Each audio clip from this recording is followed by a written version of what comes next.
Continuing the big exciting news that we got regarding the playoffs and the draft. Like I told you guys, despite the fact we got the news at the same time regarding both topics, I will edit them separately to give you my own thoughts on each topic individually. The first episode we touched the playoffs. Now we're going to cover the gold plan. And I am absolutely in favour of this! Yes! Oh god, when I heard this, I was like, why can't we have this in the National Hockey League? Why? Why can't we have it in the National Hockey League? Could you imagine, right, if what the PHL is going to do, could you imagine if that had been implemented in the National Hockey League? The course of history would have changed for so many years. I mean, for all we know, my Sharks could have had an opportunity to have got Carl McDavid. Somebody else might have got Jack Eichel. The Blackhawks last year might not have then got Carl Bedard. And let's face it, what's he done for them this year? Exactly, radio silence. Nothing! He's done nothing for them. They are out of the playoffs and they're currently dead last in the NHL. Wah, wah, wah. But I did think he was overhyped a bit too much, Carl Bedard. I really did think he does. He is. Give him maybe 2 or 3 years, then we can have the competition again. Anyway, I'm just saying though. Imagine, right, if what the PWHL is going to do. Could you imagine if this got implemented into the NHL years ago? So many drafts. It really would. And who knows what could have happened. Who knows? I really love it. And the big reason, right, now I'll tell you about it first, and I'll explain my reasons why I'm loving it. Okay, so, as we all know, the 4 teams that have the best regular season standings will qualify for the playoffs. But for the remaining 2 teams, all is not lost. All is not lost. For the remaining 2 teams, and I think it's probably safe to say, I know, given the point system and which always Toronto, but I think Ottawa is probably going to be in there. And the question of who else, it depends. I mean, there's nothing to say Ottawa could make a late burst, but they just really are struggling right now. So I know it's no offence to Ottawa. This is no offence to PWHL Ottawa, and I know we saw it with Toronto that teams can make up lost ground, but you've got to really push for it.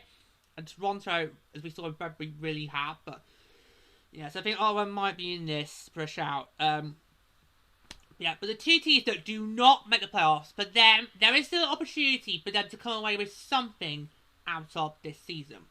And that is the #1 draft pick in this year's PWHL draft. It's going to work a little bit differently than we had last year in Toronto. It's going to work a little bit differently. Yeah. So, allow me to introduce to you the Gold Plan. So, proposed in the late 2000s by statistician Adam Gold, the Gold Plan is also known as draft order of selection by mathematical elimination. That's a mouthful. Try to say we've had one too many shots. Woo! Let's just call it the Gold Plan. The Gold Plan. Okay. So, the PWHL's adaptation of the system rewards team success upon elimination from playoff contention. So, once a team is now this might be quite hard given how A, the point system in the PWHL, and B, the parity you might have a bit of struggle working this out. If this was in the AHL or the AHL, we could easily work this out no problem, because teams who can no longer compete get mathematically eliminated quite quickly. But given the parity PHL, that might be a struggle. Anyway, but yeah, so once a team is mathematically eliminated for the playoffs, it begins earning draft order points in all subsequent games, including all regular season games that begin following a team's elimination, using the league's standard points system, which, as we all know, awards 3 for a win in regulation, 2 for a win either earth or shutout, 1 if you lose the earth or shutout, that cause zilch, nada, nothing, nil point if you lose the regulation. So the team with the most draft order points at the conclusion of the regular season will earn the number 1 overall draft pick in each round of this year's draft. The non-playoff team with the fewest draft order points will then select second in each round of the draft. So if the 2 non-playoff teams, and this could happen, tie for the most draft order points, then the first pick in each round of the draft will be awarded to the team with the most regulation wins after elimination. If still tied, the team with the most combined overtime and shootout wins post-elimination will earn that pick. If still tied, the team with the fewest overall regulation season standing points will earn the first selection in the draft. If the teams finish with identical point totals in the regular season, the league's regular tiebreaker rules will be utilised to determine the team in 6th place. Which we covered in our first episode. We talked about the rule book, so you can go and listen and watch that back to explain all there. The league standings page will also begin displaying draft order points once a team is eliminated from playoff contention. So it'll be easy to follow as we go along. Bit like I had in the AHL. What I love in the AHL, what the AHL done last year is the AHL on its site has what is a playoff primer. So you can look at all the teams in the league and see how many points they are away from clinching either a playoff spot or, divisions. So I really love what the AHL does on its website. I might give you a link to it in the description, and you can go for yourself. But I really how the AHL does that. It's been really helpful the last couple of years, given how the AHL now has expanded its playoff system to 23 teams. So that's really helpful. Okay, so yes, so I'm going to talk to you what I love about this, and then I'll talk about the draft as a whole, because I'll explain what happens to the rest of the draft, because it was a little different. But I just love the idea of this gold plan for one big reason. It eliminates tanking. Okay? I hate tanking with a fiery passion. I'll apologise now if you're listening to any swearing, because I might just slip the tongue, okay? Just be warned. But I hate tanking with a fiery passion, okay? Because why should we reward teams if they're just going to deliberately tank so they can just up their draft odds? And as you saw last year in AHL, draft odds mean diddly squat. I mean, the Blackhawks, I think had maybe the 3rd best or the 4th best odds last year to get Bedard, and yet they still won the draft. They beat out Anaheim, Columbus, and us to get the number 1 overall draft pick. So draft odds really mean nothing. But yet teams still do it, actually. They still do it. They still tank games because they think, right, it'll boost our odds. Well, a better opportunity for our balls to get randomly selected in machines in lottery in May. This is not lotto, okay? It's not. Alright, it's not. That's not how it works. But it just hates it with a fiery passion. And unfortunately for me, I did actually see tanking in my trip last year. Because we should have beat Yoppie, we should have beat Louis, and we had a 2-0 lead over Slapshot. But no, all those 3 games went down the pan. Why? Because we were tanking. And I could see it. It was so frustrating because I could deliberately see it was happening. Okay, because I was like, why did I break away? Ugh. Okay, I could see it with my own eyes. And let's face it, not as good as they once were. Okay, but I could see it with my own eyes. The Sharks were tanking those last 3 games of my trip last year. They were tanking them. And yet, no point, because chances are we weren't going to get him. And I was right, we didn't get him. Not to be blame anyway, because as we've seen with Chicago this year, he's proven to be useless. But hey who, they've been awarded with the class this year. But well, we'll move on. Because I've already covered that on Tier Report. Anyway, I hate tanking. And I really don't like how people now on social media are now keeping watch of the results. See, right, how's it going to favour us? Our tank odds. Fuck off with that. There you go. There's going to be a curse at some point. Just seriously, fuck off with your tank watch. Fuck off with it. Alright? I do not need to see that. Okay? And if that's all you care about, then you're not proper sports fans. Okay? Get out. Just get out. Piss off. We don't need that. That's not... We don't watch sports just to follow tanking. Okay? It should not be allowed. It should not be. It's not. You're not. If you're interested in your team tanking, you need to get out now. Because you're not proper sports fans. You're just not. Just get out. Get out of my sight. You're sick of me. But yeah. So I really hate tanking. I do not like how it's just been encouraged in the National Hockey League. It's pathetic. It's it's disgusting. It's tedious. It's disgusting. As we saw last year, it doesn't work because you could tank all you like and get good draft odds. But you'll still get bounced by original 16 come the draft lottery in May. Alright. So, the brilliance here with the gold plan is tanking not an option. Not an option. Although I don't think for 1 second the ladies would ever dream of tanking.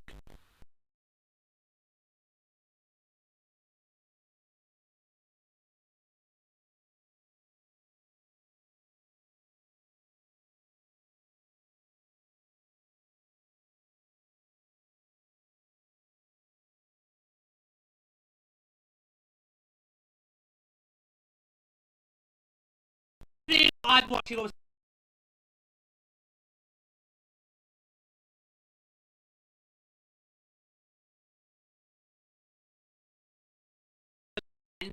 they're just, how much money can I get out of the GM for my new contract extension?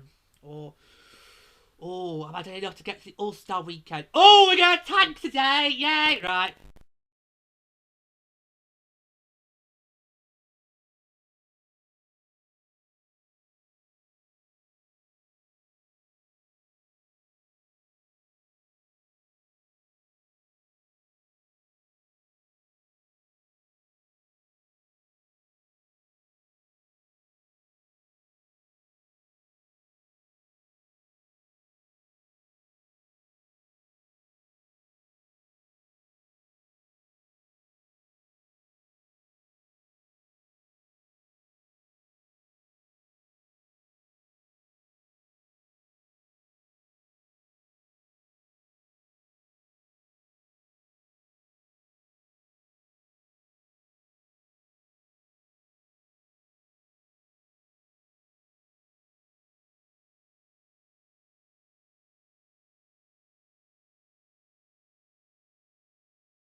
with PHL.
Next to the supermarket.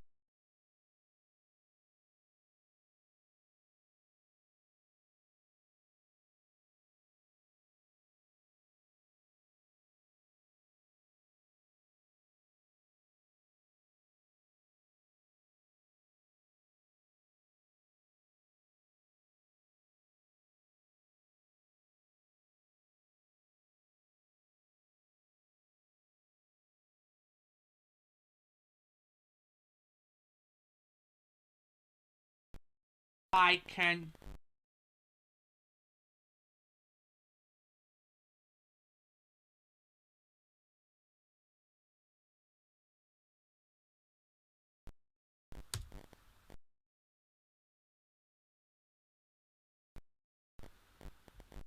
Okay.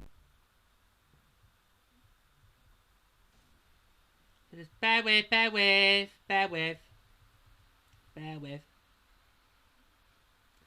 Okay, got it. Right. So last year's draft, we had what was called a snake draft. So if I use round 1 as an example, so obviously in round 1, our Minnesota picked first. We took Tallahassee. Then Toronto went second. Boston third. New York fourth. Ottawa fifth. Montreal sixth. And then in the second round, the order reversed. You had Montreal then picked first, and Ottawa, then New York, and so on. Then it flipped. So each round, the order flipped for each round. This year, that's not going to work. Which is a shame, because I kind of like the snake draft.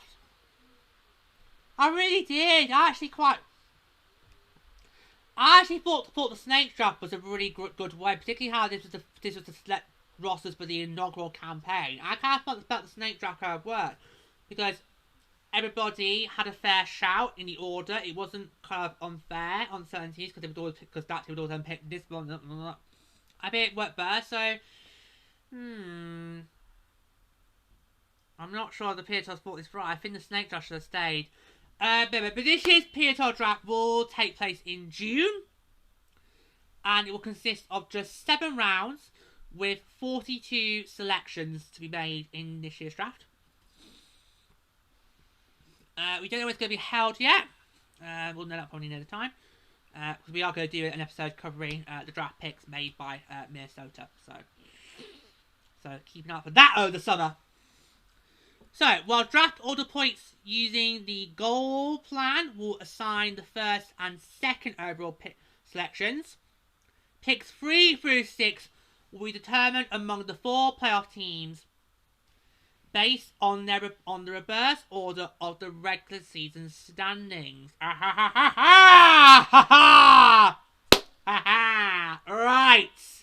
Okay, so first place team, you might not think that's a privilege for much longer because obviously you're going to be picking last in each round. So the team that finishes fourth in the regular season standings will get the third pick. The team that finishes third in the regular season standings will get the fourth pick. The team that finishes second in the regular season will get the fifth pick, and the league winners will get the sixth pick. And that's how it's going to be for all 7 rounds. So the order that you'll see in the first round is how it'll be from rounds 2 through to 7. I'm not really keen on that. Honestly, I really did prefer the snake draft. I think the snake draft worked a lot better. In terms of fairness, because you didn't have the same team picking in the same order every single round. And of course, obviously, you saw with last year's draft, we had... How many rounds did we have? Let's talk that real quick. We had lots of picks made.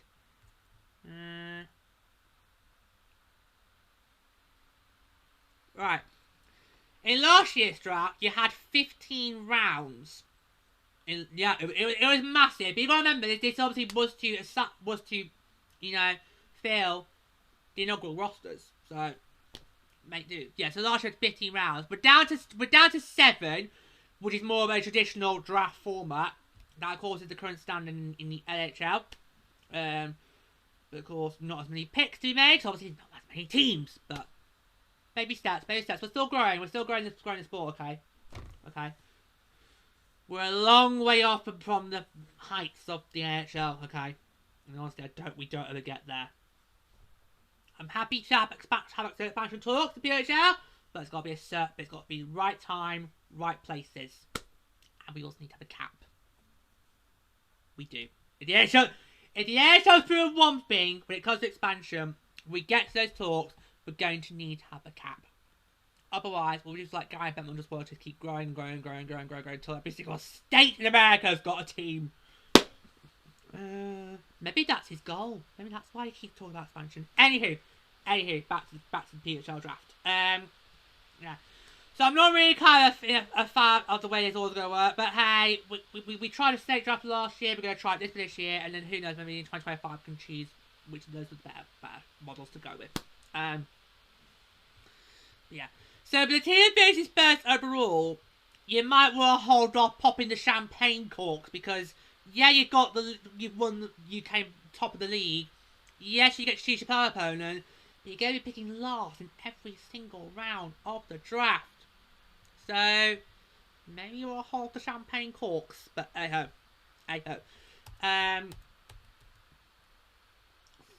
I'm just so excited for this gold plan. I can't wait to see it in action. Yeah, it's gonna be interesting. In fact, let me look how many games have we got left between the teams that are like going to be in contention for the gold plan. Let me have a quick look. So I say Ottawa definitely is going to be in contention for that, and then it's most likely New York and potentially Boston. It depends on which of those two will lock in that last spot. Okay, so I'm recording this on March the 12th, 2024. Okay.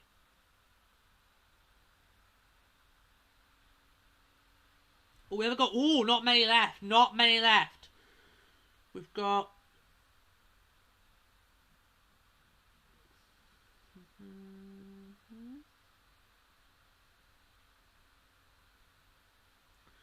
We've got 2 more against Boston. We've got Boston, both in Minnesota. We've got one. We've got our next one is actually this time tomorrow, and then the last one against Boston will be on the 27th of April. But who knows? By then, Boston might have locked in that last playoff spot. You never know. Boston's probably got the edge right now, but don't count out New York. Okay, don't count out New York yet. Playoffs. Ottawa, I believe we've just got one more game against Ottawa. Yes, and that would be in Ottawa on April the 20th. That's going to be our first game back month-long break got coming up for obviously for the Women's International Championships. And then against New York, we have got 2 more against New York. March the 16th, which of course for the rest of the league is Takeover weekend. And then that'll be obviously at the XL. And then our last game of the season before the playoffs will be in New York. So that could be a very crucial game. That's on May the 4th. That could be a very crucial game for New York because if Boston clinches the last spot, then it might be New York has got to win that to get the goal plan, or it could be depending on the playoff spots. So that's going to be a crucial game for New York, and it'll be in their barn. We're just not sure which barn yet. Could be Connecticut, could be Bridgeport, could be Long Island. Who knows? It's currently on our schedule page. It's currently as a TBD. Yeah, there you go. So, not many games left against those teams that could be in the goal plan, but interesting to see when we do get to those, how are they going to step up? Is the tempo going to shift? Is it going to change? Because knowing they've already got to really go for it if they want to get those points to potentially have the first overall pick. Well, we'll see. But I'm just so happy for this. This is just genius. It's genius. This is gold dust. This is absolute gold dust. And thank you, PWHL, for eliminating my pet hate in hockey. Thank you for eliminating tanking. I'm at least going to have one hockey league I follow where there's no tanking. Yes!